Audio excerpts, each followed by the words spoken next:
So Mordecai is a consultant for conservation policy and a consultant for human rights issues for Survival International. And he also published the book, The Big Conservation Lie, which is very great, in case you want to read it, in 2018. And he has also written numerous articles for magazines. Yeah, so as you can imagine, we are very happy to be hosting him today. Some short technical stuff. So this meeting will first be the lecture from Mordecai, and then some time for discussions and questions. So yeah, as I just said, we'll record the lecture, but not the discussion afterwards. So in order to ensure your privacy, yeah, your voices and images won't be recorded if you want to discuss later on.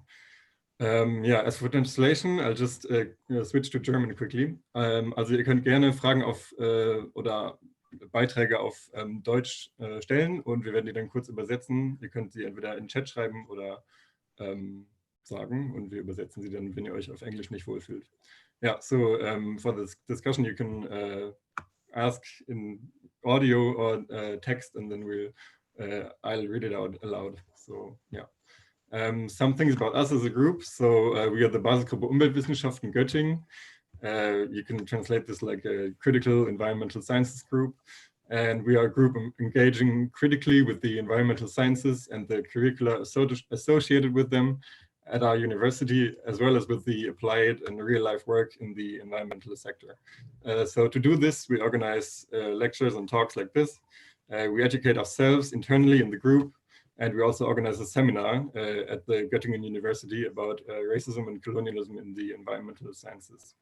Yeah, so if you want to join us, feel free. We'd be happy to welcome anyone. You can email us at our email. Maybe we'll just put text in the group chat. Yeah, we also want to express deep gratitude towards the Rosa-Luxemburg-Stiftung, the Rosa-Luxemburg Foundation, who are sponsoring this talk and also hosting the Zoom meeting and also uploading this video later to YouTube, so everybody can, yeah, so other people can also see who might have not heard of this before or didn't have the time.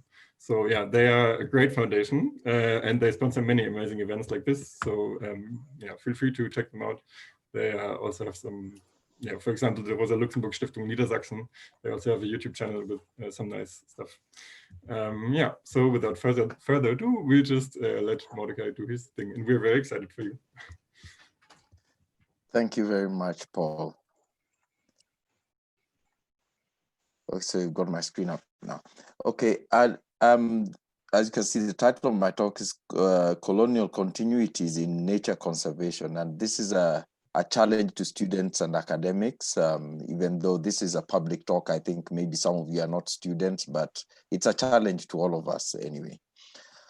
So colonial continuities in nature conservation, it's a big issue in Africa where I come from. And I'd just like to start with that picture there of Prince William. He's one of the champions of wildlife conservation in Kenya and other parts of Africa. But he keeps talking about the problem of African, or the problem, quote unquote, of African populations as a threat to wildlife. And this shows the basis of the problem, that wildlife is seen as being threatened by populations of African people, never by populations of European people, or I should say population of Black people, because he talks a lot about the population of a country like Kenya, yet the population of the UK is higher in density than Kenya. And no one talks about the population of European countries as a threat to wildlife, even though wildlife is largely diminished in European countries. So this creates a situation where a policy situation where people have to be moved away to make room for wildlife. And this is the beginning of a lot of the problems that we have in human rights. Just to give you some figures, 2018 population estimates, China was 1.41 billion, India was 1.34 billion, and Africa was 1.25 billion. If you look at the geographical size of those countries inside Africa, you can see that Africa has less population than those countries, but it's far bigger geographically than those countries. And importantly, if you look at conservation literature, you do not hear about the 1.4 billion population of China being a threat to the conservation of giant panda, or you don't hear about the population of India being written about as a threat to the conservation of tigers, for example. But you always hear about Africa. So we have to face up to the fact that there's a lot of racism about this. So we, in Africa and a lot of parts of the global south, we start creating protected areas. Now, protected areas, if we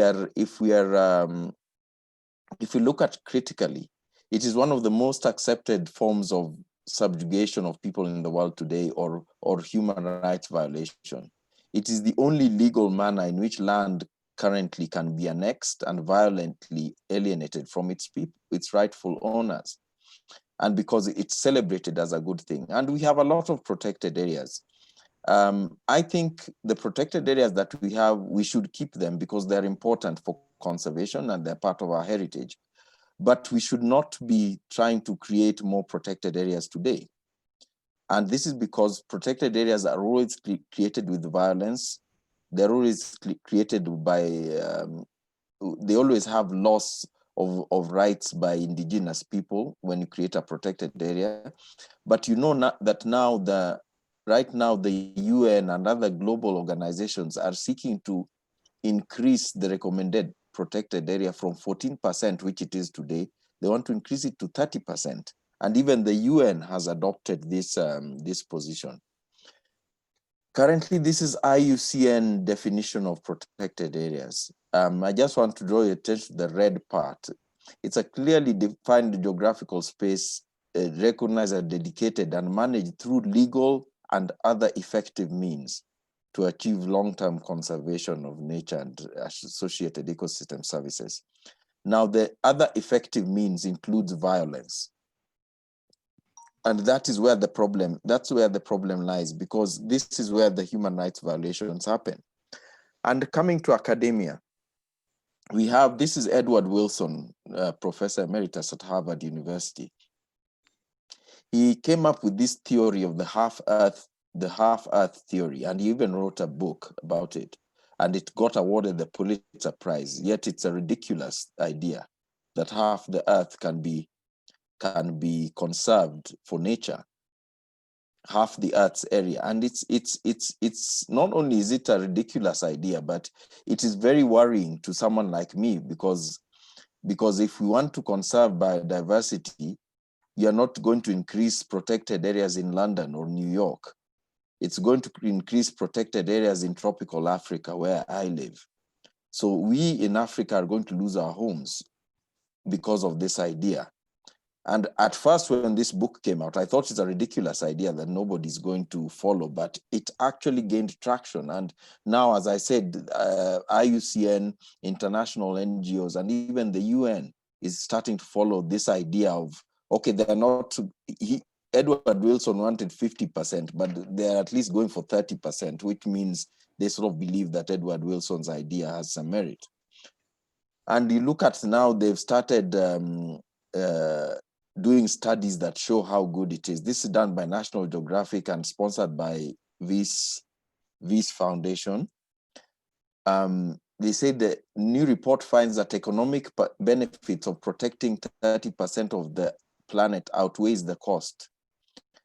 That's economic benefit to who? That's economic benefit to the West.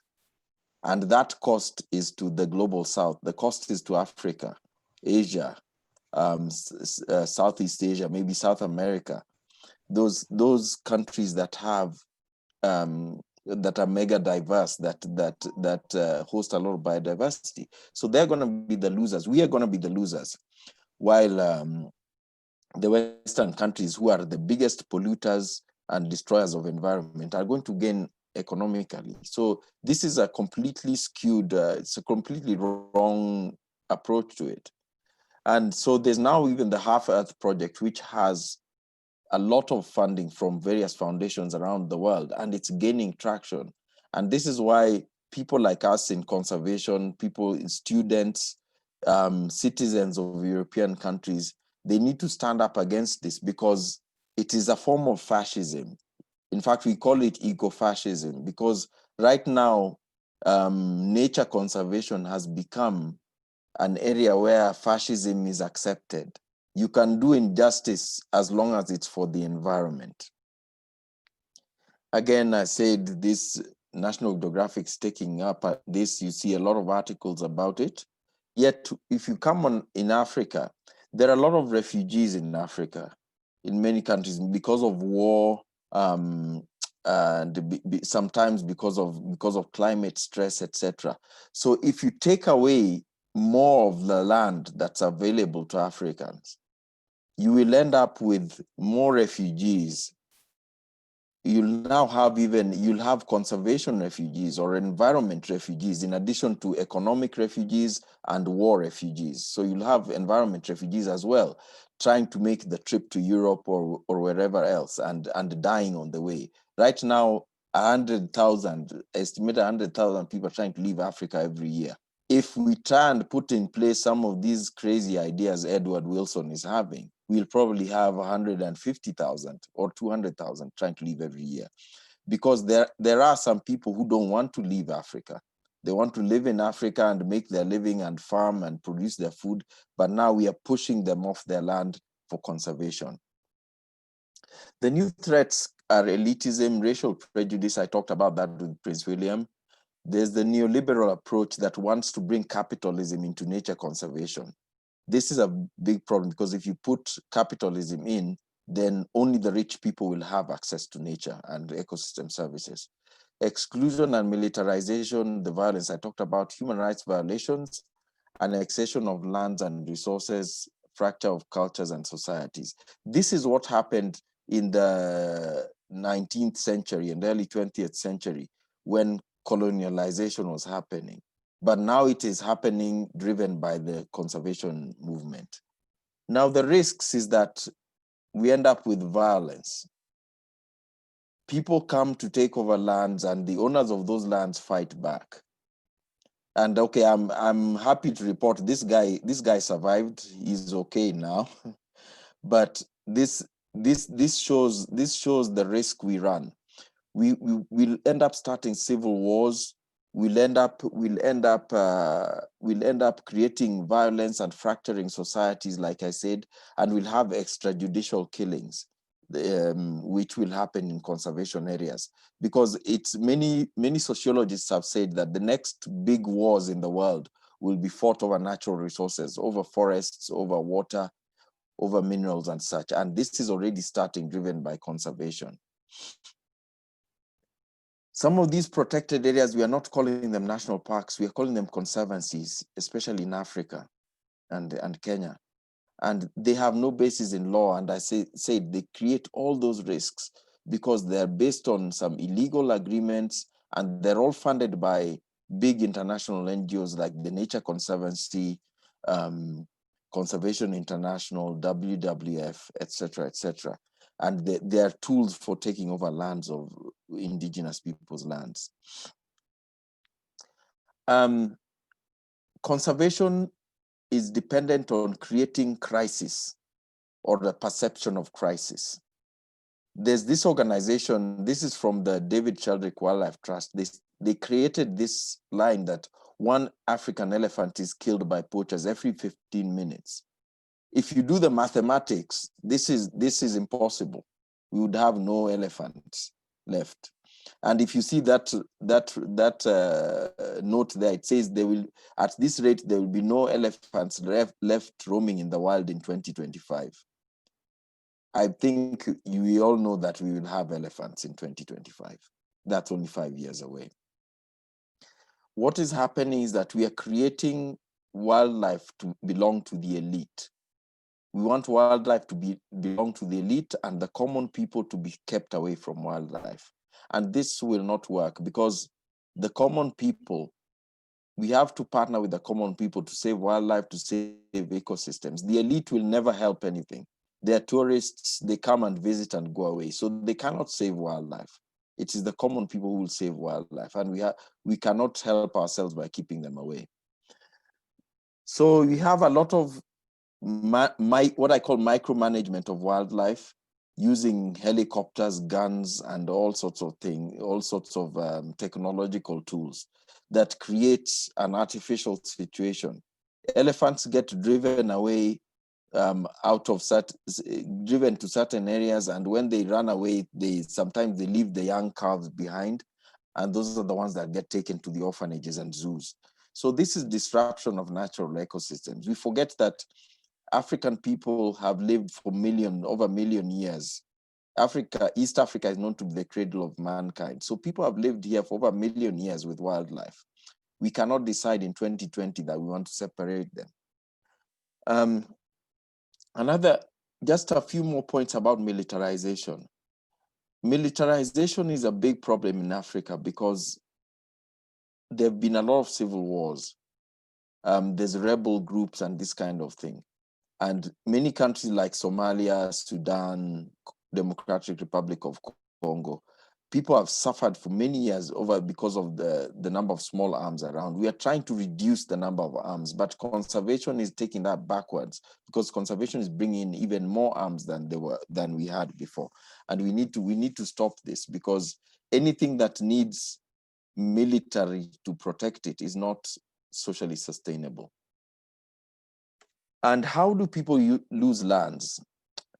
We have started a tradition mostly funded by WWF, and WWF Germany is a big funder of this, of moving rhinos around in Africa.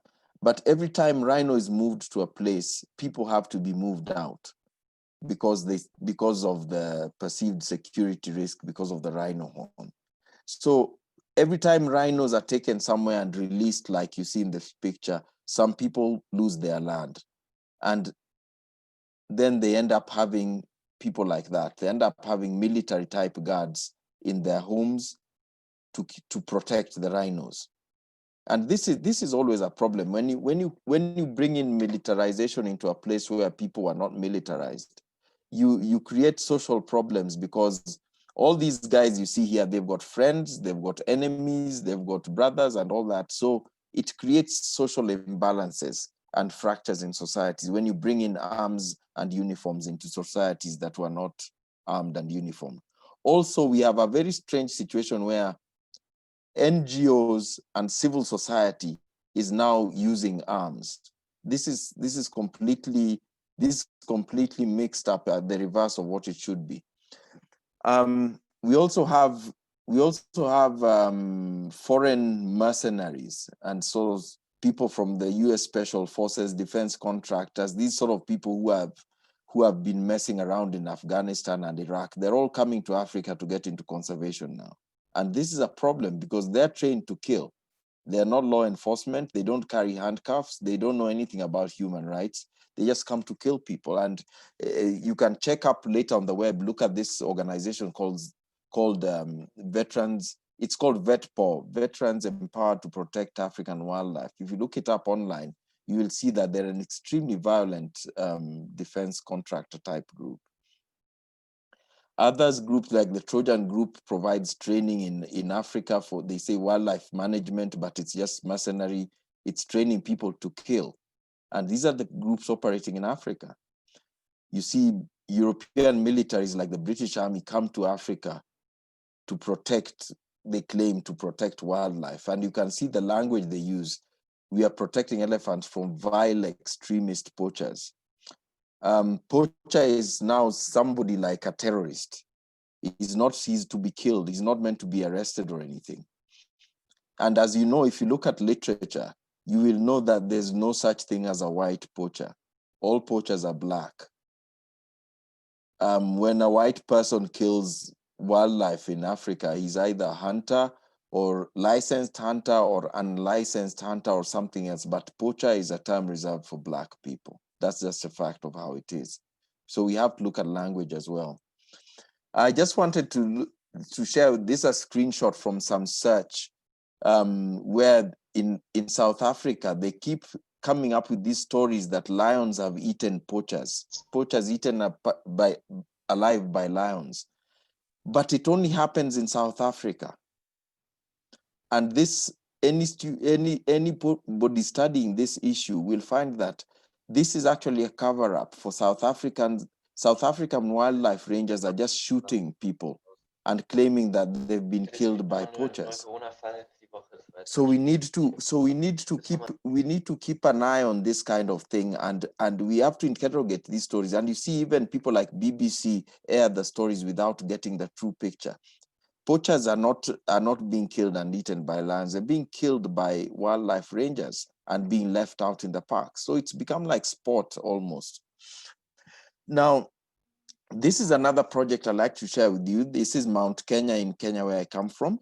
And there is an NGO that is putting a fence completely around. If you look at the yellow line, they're doing a fence completely around the mountain.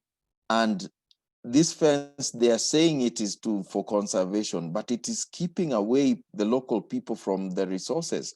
Local people need medicinal plants, wood fuel. They've got some spiritual activities in the forest, and now they can't do it because this is the kind of fence that is being put there. Now, this is a violation of human rights, and Mount Kenya is a World Heritage Site.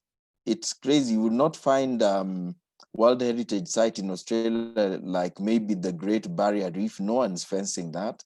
No one is fencing Machu Picchu or the pyramids of Egypt, but people are fencing Mount Kenya. So this is a violation of human rights, and this is going to create resource conflict in the near future. Now, when you talk about consumptive use of wildlife or hunting, there's always this racial prejudice in the terms used, because when you find white people killing wildlife in Africa, they're called sportsmen or hunters. Those are killing for recreation. When Black people kill wildlife to eat, they're called poachers, and they're shot. They're shot dead or put in jail for 20 years or fined huge amounts of money and that kind of thing. Yet these people are killing to eat, and those other people are killing for fun. So hunting is one of the areas of very serious racial discrimination in Africa, because when you talk about hunting, that's usually the position of Africans. You can see there's an African man there who has been told to hide his face behind the buffalo because he should not be seen. And because Africans should not be part of this wonderful picture, even though it's in Africa. And many parts of Africa, we have pastoralists. These are people who raise livestock, cows and goats as their livelihood. And this has been done together. These habitats are shared between livestock and wildlife very easily. In Laikipia, where I live, this is the common thing. But now we are putting fences and not allowing them to keep their livestock because we want to keep these areas free from livestock so that tourists can enjoy it. I think we should not think that there's a problem if tourists see cows in Kenya as they see elephants, because I think this is a very beautiful picture. But we keep chasing these people away to make room for tourists, to make room for wildlife, yet they're losing their livelihoods and losing their grazing areas because of tourism. The fences we put up interfere with their lives and they create conflict, because these guys come and now they cut fences because they need to reach water, they need to reach pasture and all these other people and all these other resources. And in 2017, this caused a lot of violent resource conflict in Laikipia, where I come from. And if you look at the literature, we call this habitat encroachment when Black African people are keeping their livestock in the same areas used by wildlife. But when it's white people riding horses, we call it a riding safari. Why is there the difference? Why the racial discrimination in terminologies? Why do we call that triumph? It's a good thing, but we call that a tragedy. It's a dead elephant. The only difference is one was killed by a white man with a gun and the other one was killed by a Black man with a spear. So we need to look at this. We need to look at this equally across the board. We need to look at the issues around this, because the first one was killed. The first elephant was killed by a hunter because for fun, for enjoyment. But this one was killed because it was raiding somebody's farm. So you can see the tusks are there, so it wasn't a poaching incident. This is a quote about tourism that basically says, it says tourism is false. It protects people from contact with anything like poverty, crime, violence, or reality. It creates an experience that is false, prepackaged in a factory of illusion that to serve an industry which masks real relationships in the world. And that's why we tell tourists, we don't want tourists to see cows. We want them to see elephants, but not cows. We want a tourist to come to Africa and see lions, but not see black people. We want a tourist to come to Masai Mara, but not see Masai people. It's crazy because a tourist cannot go to Germany and say, I saw too many Germans. You cannot go to China and say, I saw too many Chinese people. You cannot go to India and say, I saw too many Indian people. So this is a problem of racism that happens mostly in sub-Saharan Africa. So we want to create this wonderful tourism world and use water for swimming pools, while in the same area you find there are some people who do not have water to drink. This is a problem of tourism, or the type of tourism we are doing today. And you need to be careful and look at these things, observe these things, even if you travel as a tourist, observe these things and ask questions about them. Then you will learn the realities. You find a lot of pictures like that are created for tourist marketing, but they use Photoshop to remove houses and villages. So they think you think you're coming to Africa with no Africa where there's no people. We market an Africa with no Africans in it. So it's a false picture completely. We never see pictures like this of Africans living with the wildlife and in a friendly and peaceful way. Yet this is a reality.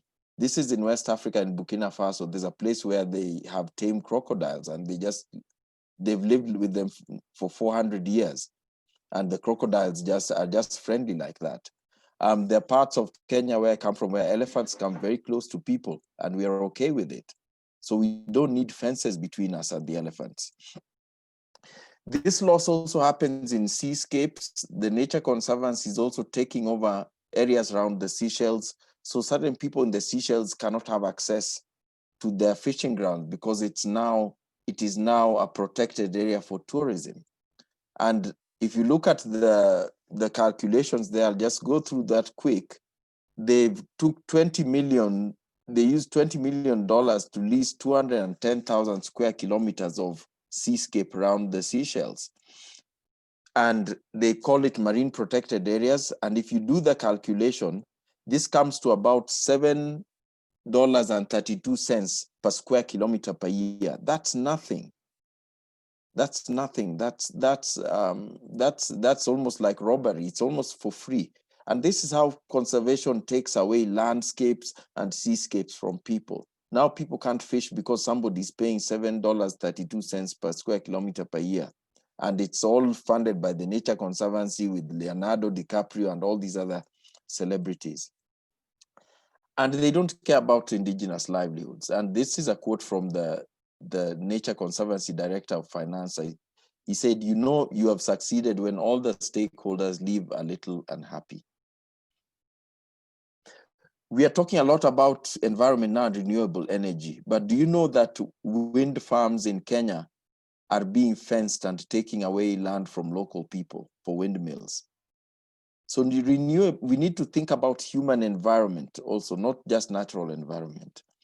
We are very excited about electric cars like the Tesla cars, but we don't know about the children working as slaves in cobalt mines to get cobalt for the batteries. So I would rather drive a petrol car because I know children are not working in oil wells. I wouldn't drive an electric car because I know children are working in cobalt mines. And the human environment in Africa is more important to me as an African than to drive an electric car. Do you know how much land in Africa is being taken away for these solar farms?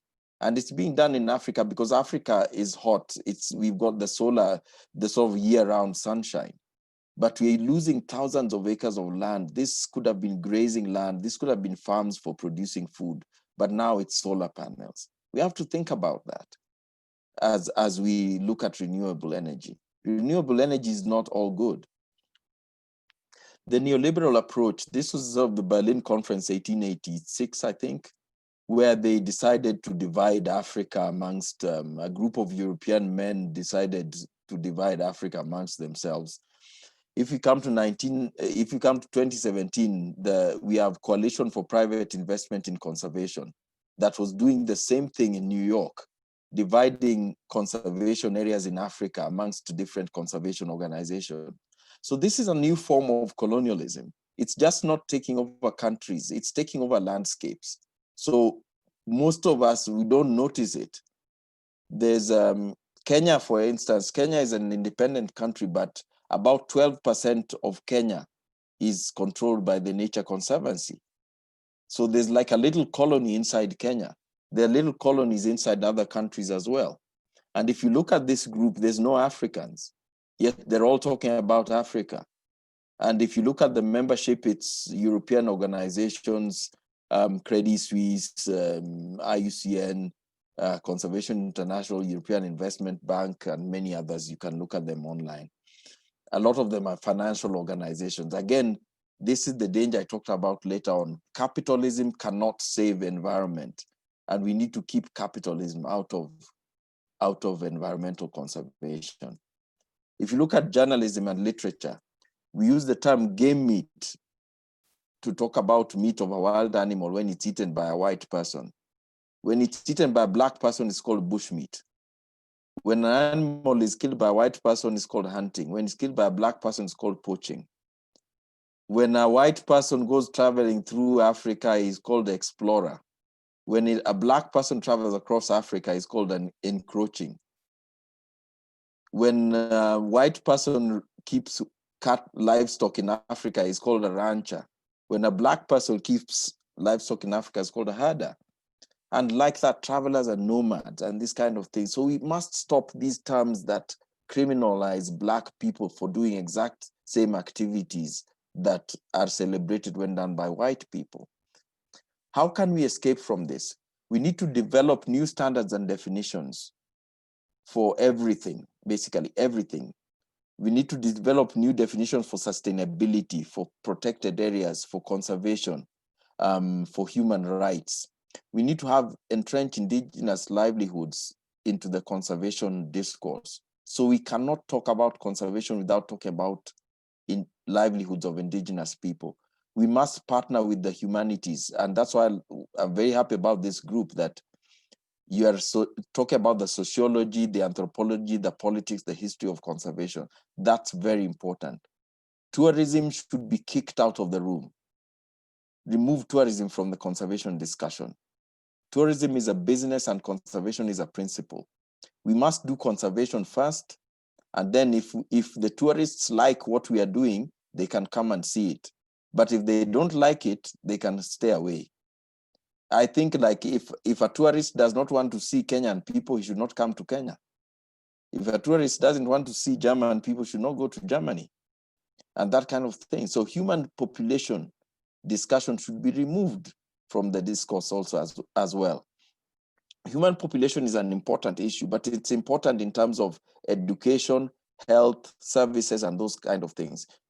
People should not be discussed in ecological terms. We are not wild animals. We can change our behavior. It is not about the numbers. People need to change their behavior. A small family of 5 people as an average American family of 5 has the same carbon footprint as 10 Maasai villages. They probably have 6 cars, they have air conditioning, they have fridges, they have this, that, the other. They've got carbon footprint of maybe 500 people in Kenya. So we cannot equate behavior. We cannot talk about numbers if we don't talk about behavior. We must protect species, systems, and livelihoods, not geographical areas. We cannot use fencing in the 21st century. Fencing was something that was used in a few thousand years ago when they built the Great Wall of China, or when they built Hadrian's Wall in Europe. And we cannot use that today. Scientists are laughing at President Trump for saying he'll build a fence between US and Mexico, but we are building fences around national parks. There's no difference. In fact, the difference is that as scientists, we should know better. We need different hard definitions on environmental protection. It should be reviewed at higher regional resolution. That, what I mean by that, we cannot have solutions developed in Europe and imposed on Africa. We cannot have solutions developed in the United States and imposed on Asia. Each continent must develop its own standards. We cannot have standards developed in the North and imposed on the South. We cannot have a situation where we in Africa are being blamed, are being held to the same level of responsibility for carbon emissions as the United States. It doesn't work that way because we are not emitting that much carbon. We must hold China to a different standard from Africa. And we have to have an independent and equitable monitoring and audit structure for this. Lastly, I'd just like to acknowledge I can't pronounce, Basisgruppe. I'd like to acknowledge the group Conservation Solutions Africa, of course, Rosa-Luxemburg-Stiftung, and Paul Kieran for helping put this all together. And thank you all for listening.